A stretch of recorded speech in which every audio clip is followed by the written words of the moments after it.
Good morning, and welcome to San Francisco Zen Center on this warm, sunny day.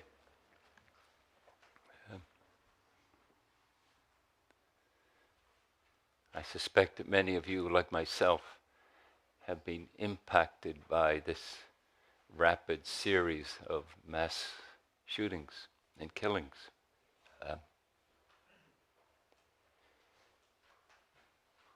It doesn't seem so long ago where these events would seem to happen like once a year, and on the anniversary of it, we'd hold again the horror of it and the immensity of it. And then for them to happen every day.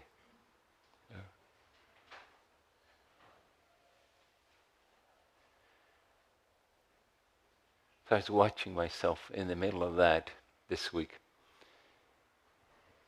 And then yesterday, I met with someone, and there's a group of us. I come from Northern Ireland, which had its own mass shootings.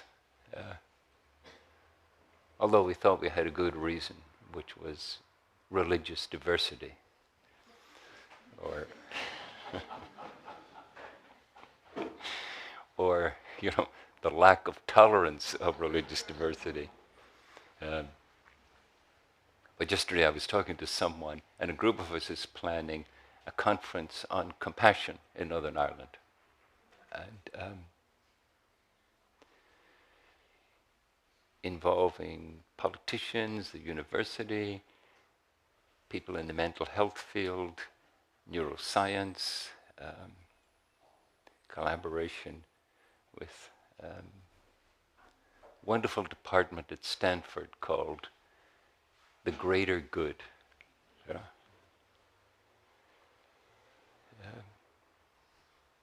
May we all aspire to that for ourselves and each other, the greater good.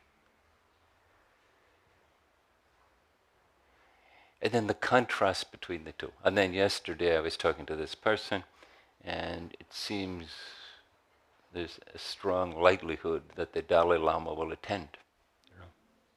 Exactly. If you're going to throw a party and the Dalai Lama comes, well, it's kind of lovely. I've had the good fortune to be around. The Dalai Lama actually came to Northern Ireland a couple of times. And I had the good fortune to be there and to watch his thoroughgoing ordinariness. And I thought, oh, when you're extraordinary, you're extraordinary. Or at least that was my notion of how he, his demeanor, how he relates, then his unrelenting openness.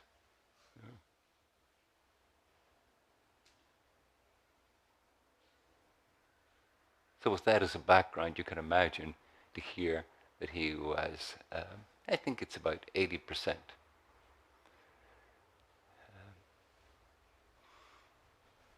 To hear when he was coming, that at the contrast between the two helped me get in something a little deeper for myself, Having grown up with violence and entrenched bigotry,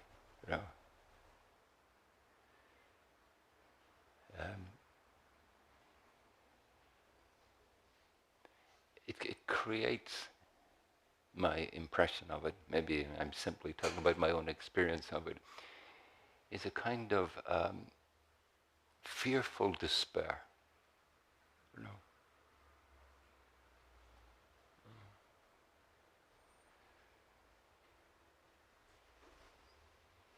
And at some point in my life, actually after I finished college and worked for a couple of years, I left, went to the other side of the planet in search of distance from that. in search for an alternative. And I came across Buddhism, and I thought, this is everything perfect, you know. Buddhism is nothing but tolerance and kindness and compassion. And then, of course, over the years, I discovered, well, that's not quite the whole story. You know?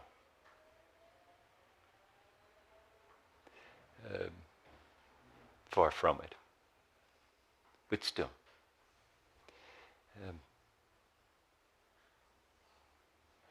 And hearing of those shootings and reading some of the details, honestly, I didn't read too much. I was just wearied by it. The tragedy of it, you know.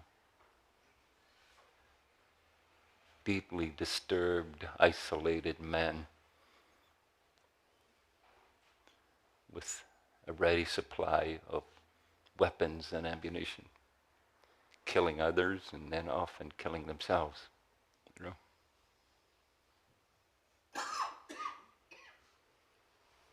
The pointlessness, the uselessness, the tragedy, you know, to think of those people and all their families and friends and neighbors all traumatized.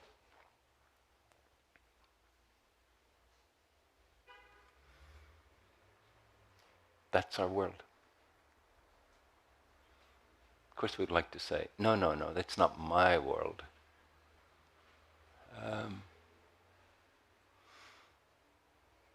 But what I'd like to talk about today is we are, whether we like it or not, we're all in it together. You know?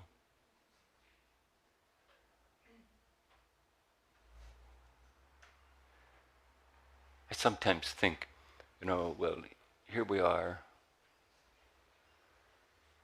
in the Bay Area, you know, a bastion of liberal, progressive thinking and sentiments and policies.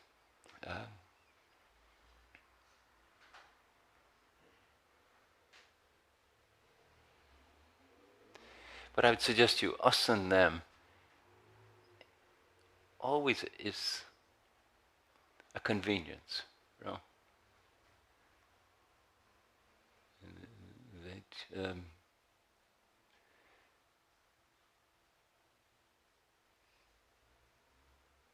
to be all us, you know, is much more challenging, and I would say, in consequence, a more fruitful and wholesome and integrated perspective. And then I watched what it was like when I was talking to this person, or actually afterwards, about this conference on compassion, the greater good, you know, happening in a place where I was born. Although, you know, I've spent most of my life in California, but still, it carries for me some deep relevance, some deep significance, some deep importance. You know?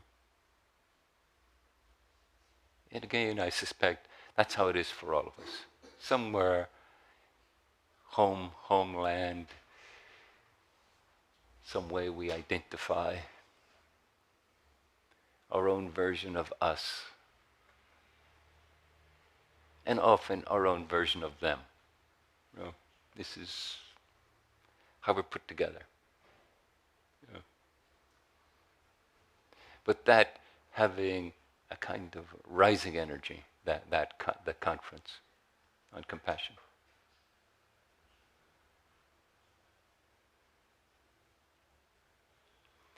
The agency, the hopefulness of thinking I can make a positive contribution. You know? I think part of the burden of those terrible, awful, violent tragedies is a sense of hopelessness, you know.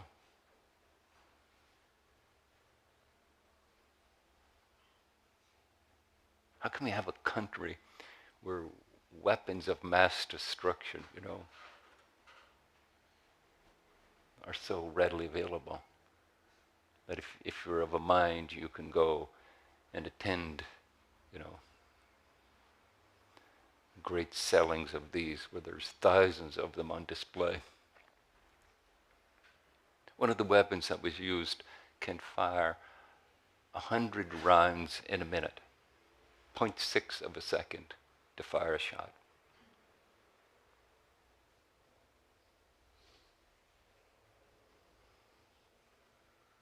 The persons who were killed in an extraordinarily brief period of time.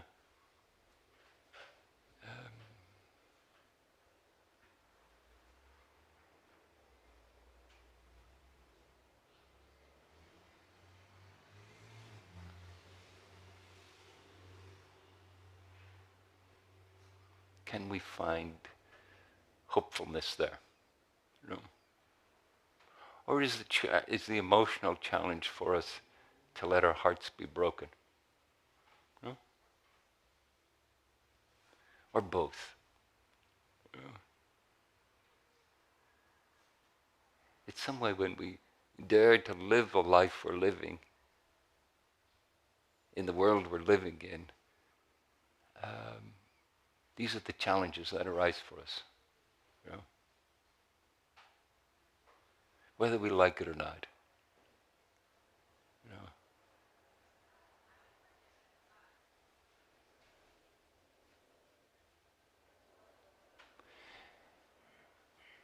In part of Zen practice, a very significant part of Zen practice is, can you stay in the middle?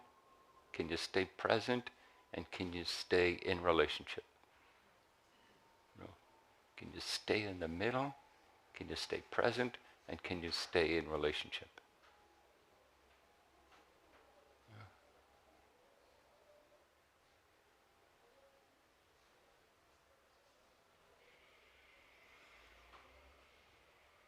I gave a talk about a month ago, and I used the notion of there's I, which is I in relationship to all that's around me,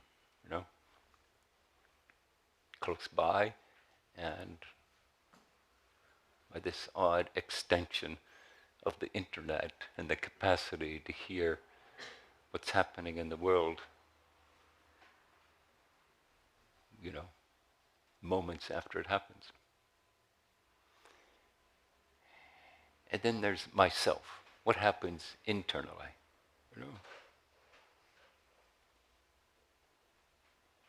And what do both of those do?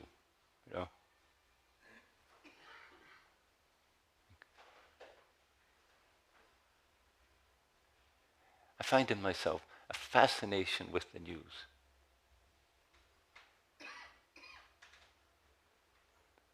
Unless I'm in somewhere where there isn't an internet connection, which fortunately that happens.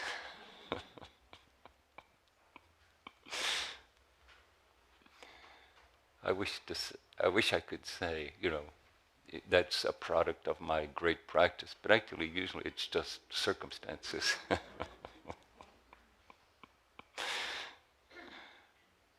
But it is interesting when it does happen. I sometimes feel a relief.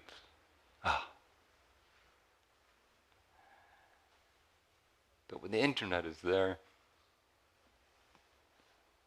barely a day goes by that I don't look at the news.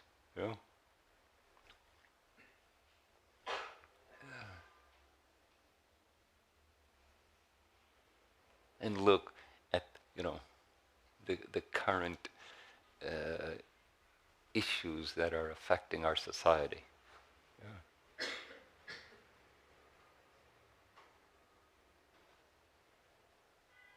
And have my own set of responses. My own feelings, my own judgments. My own sense of what should happen and what should not happen.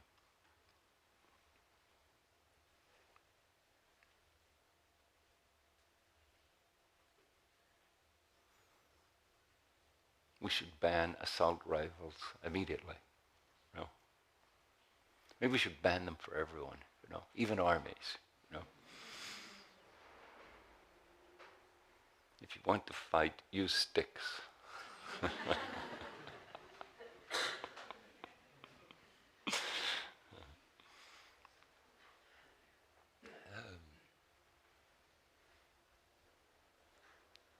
And what kind of political, social system are we in the throes of?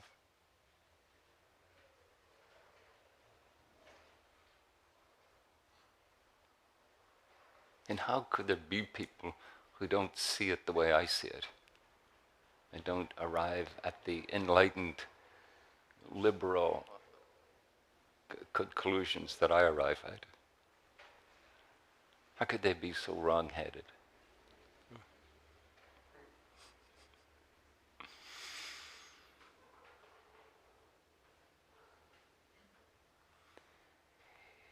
To stay in the middle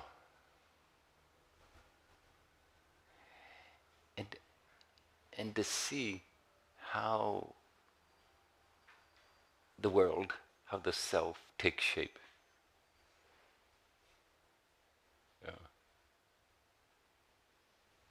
What do I think the world is? What images do I have of it? And at that particular time of this world, what stands out? Frightened despair, hopeful agency of the greater good.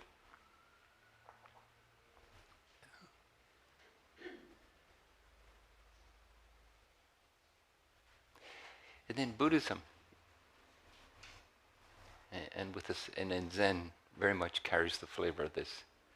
To see that so thoroughly, to see the workings of your own world that you help create.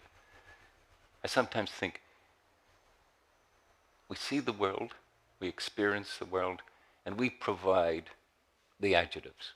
Wonderful, terrible, inspiring,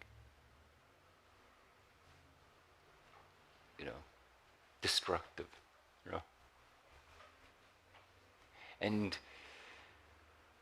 we have our own inner workings,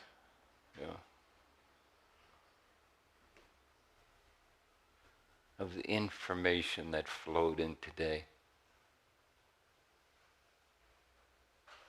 What do I carry into my dreams that night? What's lingering when I wake up in the morning?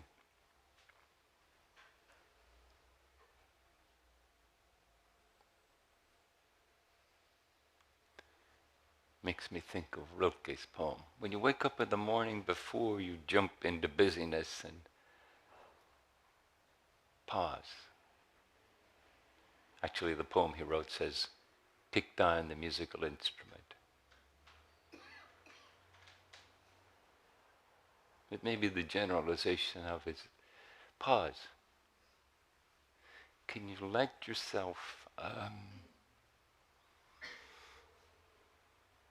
hold it all? Can you pause and say, okay,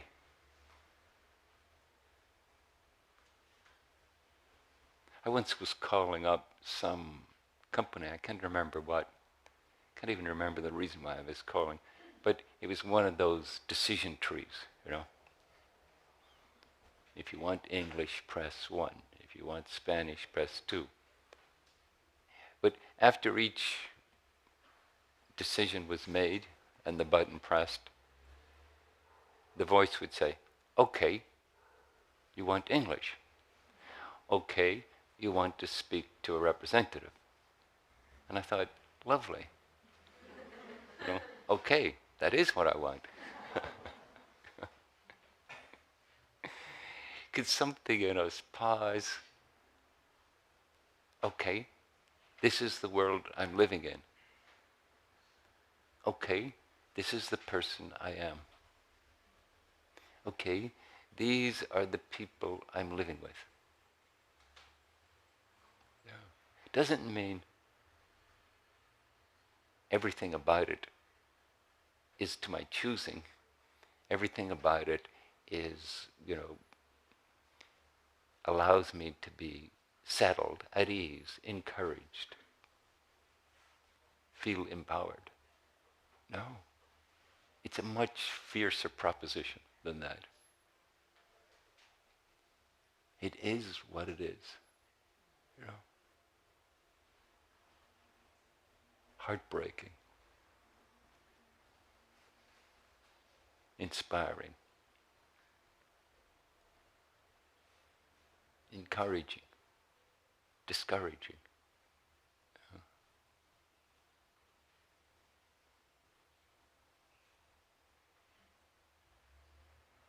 I have 2 grandsons, and I visited them last week. And the younger one, in what I think, what I experience is almost like a spiritual way, often refers to his older brother as brother. Brother, what do you think?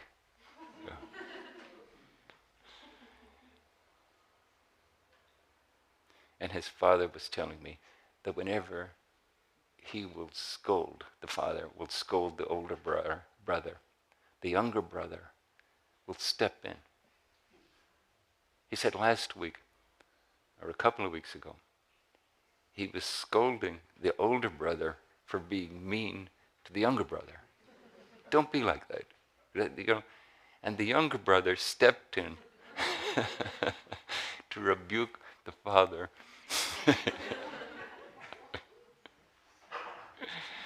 This is my brother you're talking about.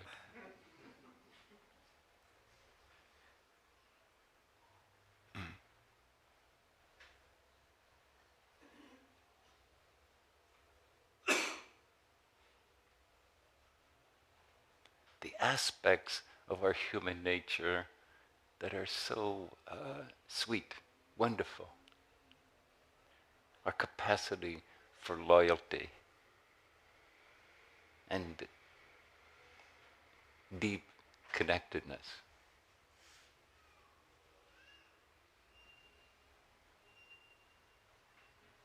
How lovely. Our capacity to plot and plan. I saw the headline, a young man, I think he was 21, arrested. He had 1,000 rounds of ammunition.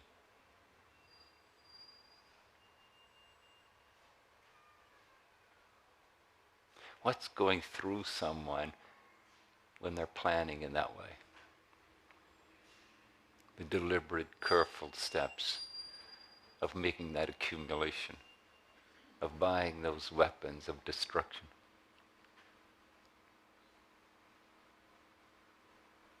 What must the inner turmoil, the agitation, the kind of the impulse to destroy them? Or maybe something even more confusing, just the impulse to be violent. A random shooting where you don't even know what you're destroying. You're just destroying others' human life. Yeah.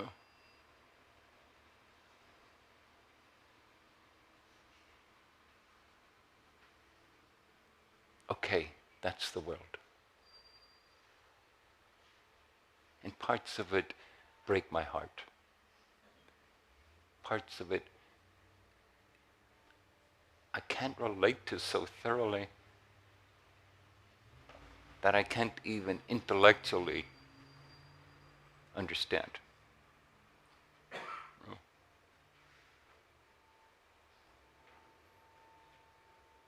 And parts of it, my grandson, 4 years old, brother. And brother rides his bike and can do certain tricks. And younger brother looks on, admiring, thinking, someday soon, I'm going to do that.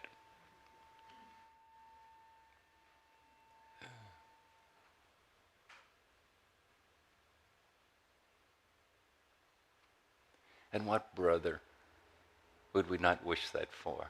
Or sister? We'd have that sweet nurturance of being held, of being related to in that way.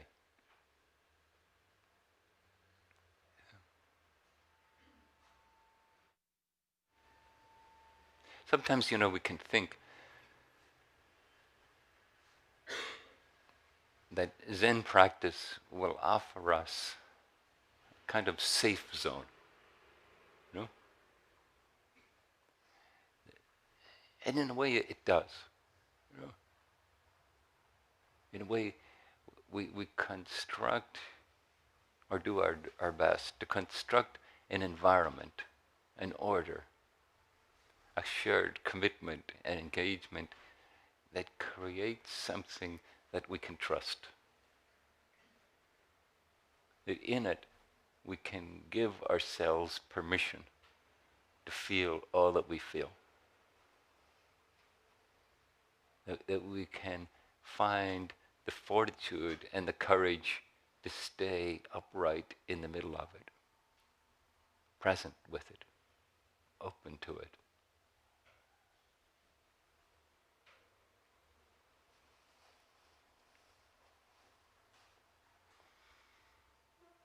I was talking recently to someone who's about to, in a little less than a month, we'll go to Tassajara, our monastery down in the Vintala Wilderness, and we were talking about what's it like when your day is devoted to a lot of meditation, a lot of silence, out in nature. It sort of draws you into presence.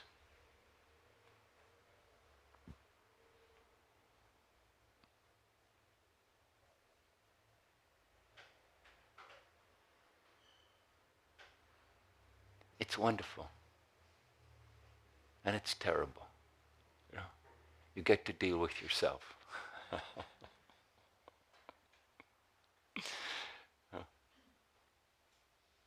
Every day, it asks you to say, okay, this is how it is.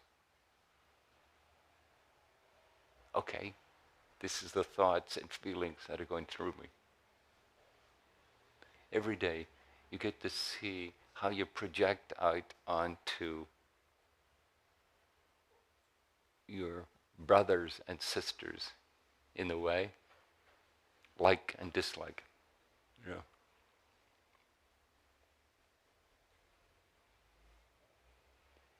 And you have few distractions to kind of help you shut down that experience.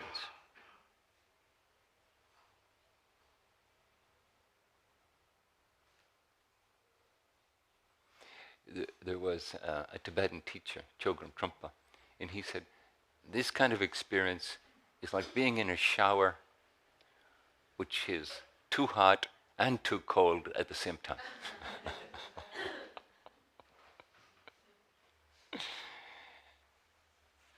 It's wonderful, and there's moments when it falls away, and the trees are just the trees, and the night sky is black with sparkling stars, and something in you wishes for nothing more. This is it.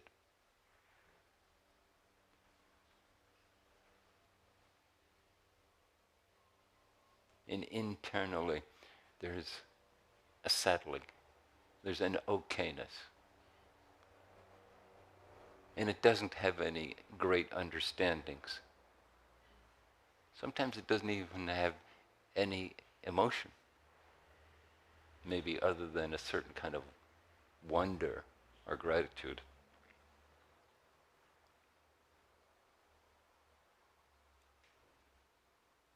In other times, there's a sense of affliction. You're unsettled. You're disturbed.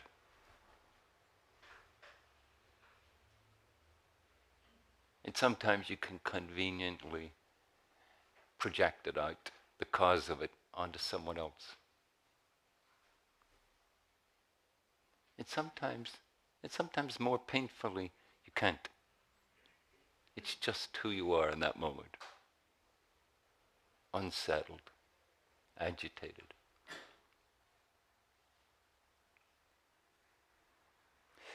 And all of that goes together to teach us this is what it is to be alive. This is what it is to be myself. This is what it is to be I in relationship to everything. And this is the play. This is the territory of human consciousness and the human psyche. And each of us will write through our own creative genius a narrative that flows through it. Each of us will call up a memory, like looking in a scrapbook. Oh, that's right.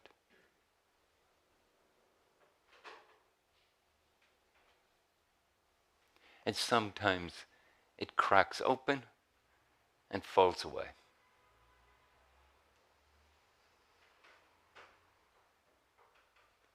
And how do we do that? Living in the city. With the great gift of the internet, telling us all sorts of things we'd rather not know. But come back the next day for more.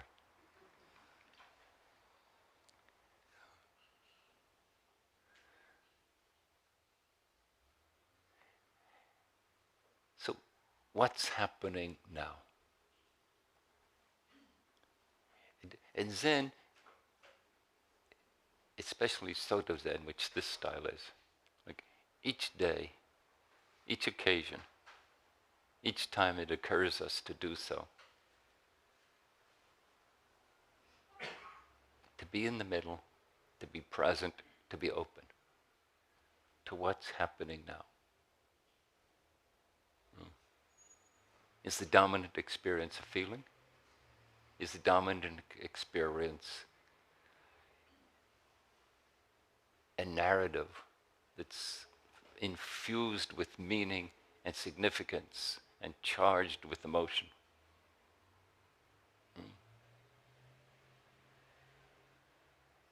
Is the dominant experience relating to someone else, either with delight or disapproval?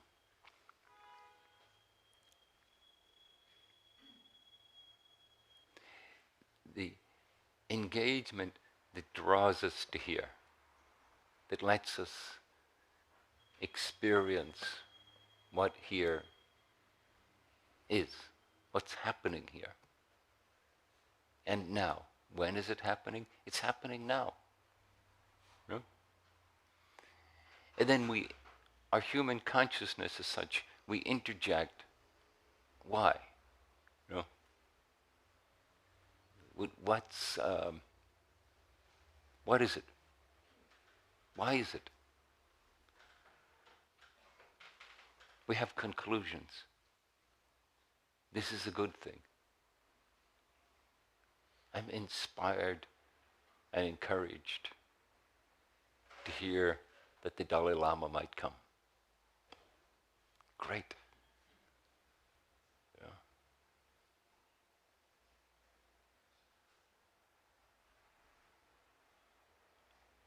One thing I noticed about the Dalai Lama in his extraordinariness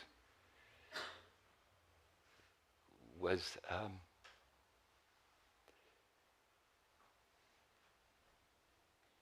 when he would come in to give a talk, he would try to make eye contact and touch as many people as possible. And after a while I thought, that was the most important part of the talk. It's like, okay, now we've had the important part of the talk, let's just hang out for a little bit and I'll say something.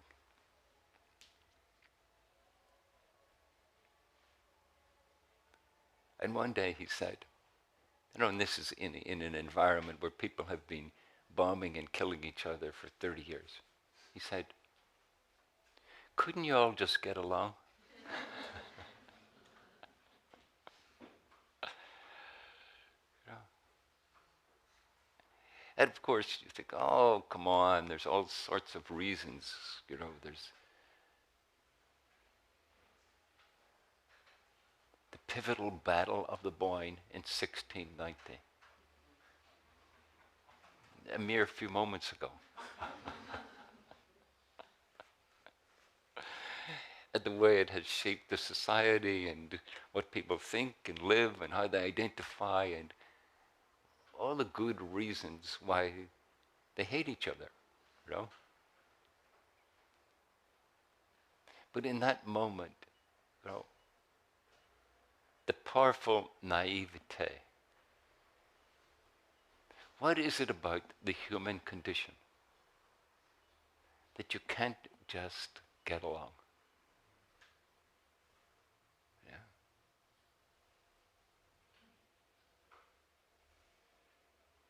What is it about me being me that's generating this response to the moment?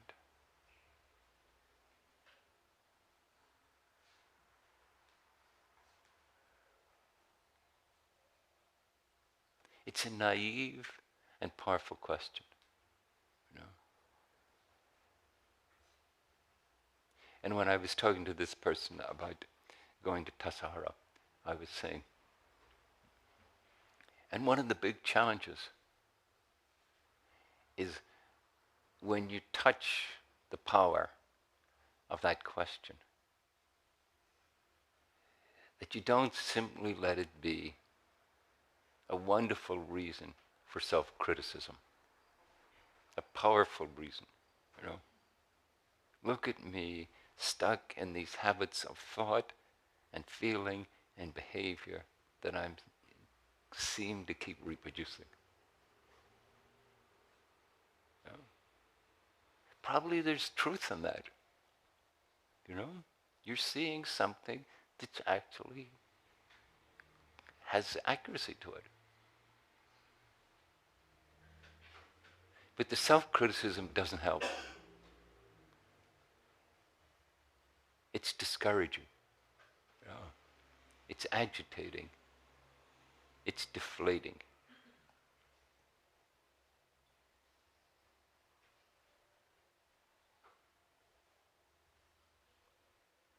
It's not my fault, it's others' fault. You know?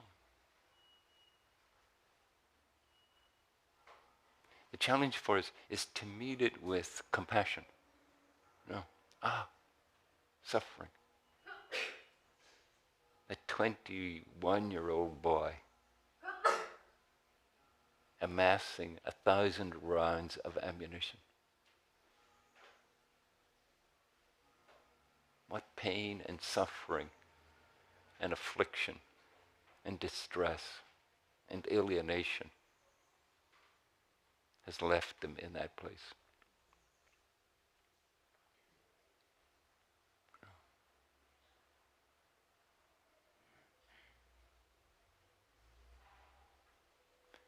And then how to go forward. You know? How to live this life, my life. How to live in this world, my world.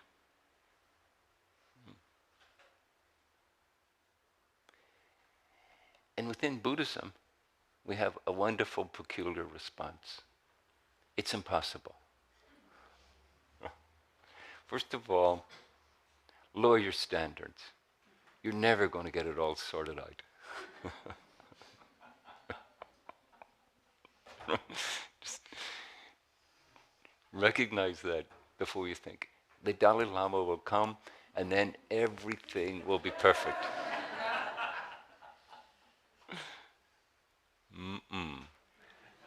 Ain't gonna happen. I'll go to the Zen center, I'll do Zazen, and I'll get everything together, I'll be a great person. I'll live a wonderful life. Combination of the Dalai Lama, Thich Nhat Hanh, and Mother Teresa.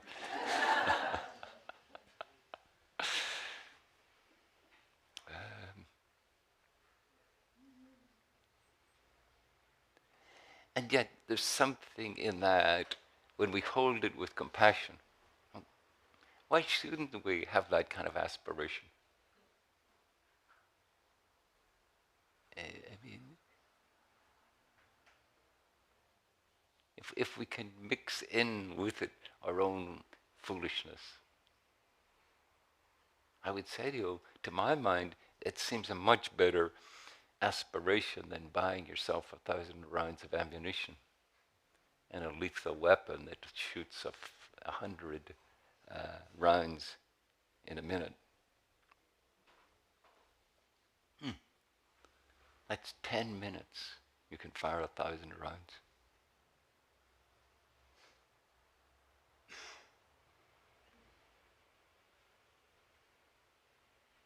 But based on compassion, to have the aspiration, to have something that guides our life, and then the how is, how do we live it? Or as we would say, how do we practice the sensibilities, the principles, the values of that way of being? Yeah. How do we evoke the naive voice that says, can I get along with being myself?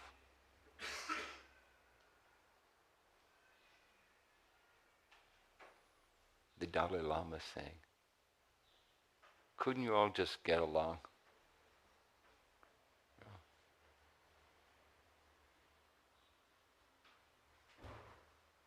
How do I get in touch with the profound, foolish wisdom of that question?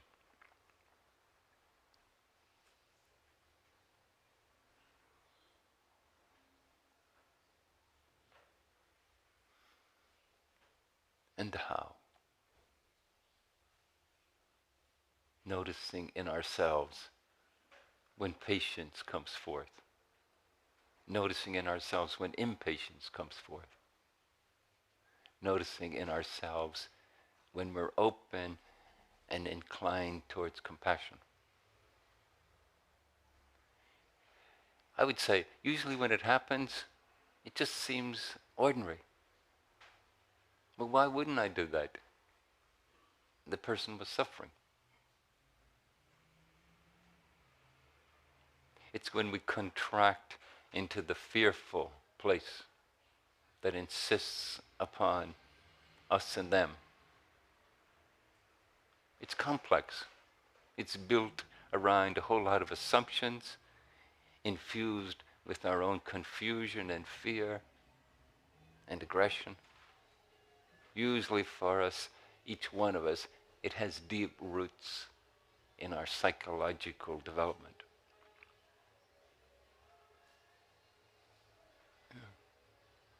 And in the Zen world, this interplay, these interplays are our koan. They're our teacher. Yeah. So it's impossible to be perfect, the Bodhisattva vow, and in a way, that's what helps us learn how to live. Yeah.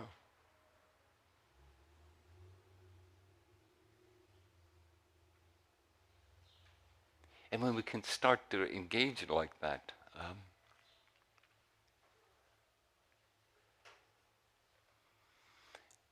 our deep, fearful need to have the world be perfect doesn't carry so much authority.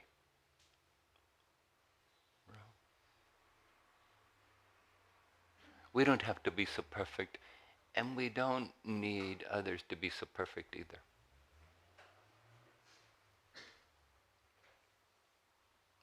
Maybe the Dalai Lama will come, maybe he won't. No.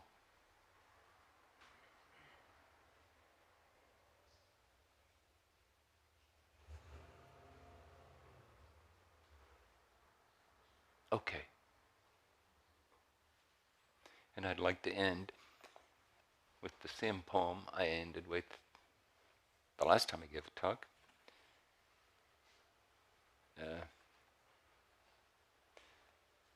And as I mentioned then, this is a poem by Joy Harjo, the first Native American to be made poet laureate.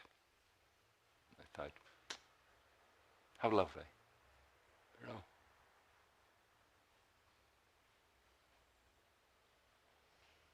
To pray.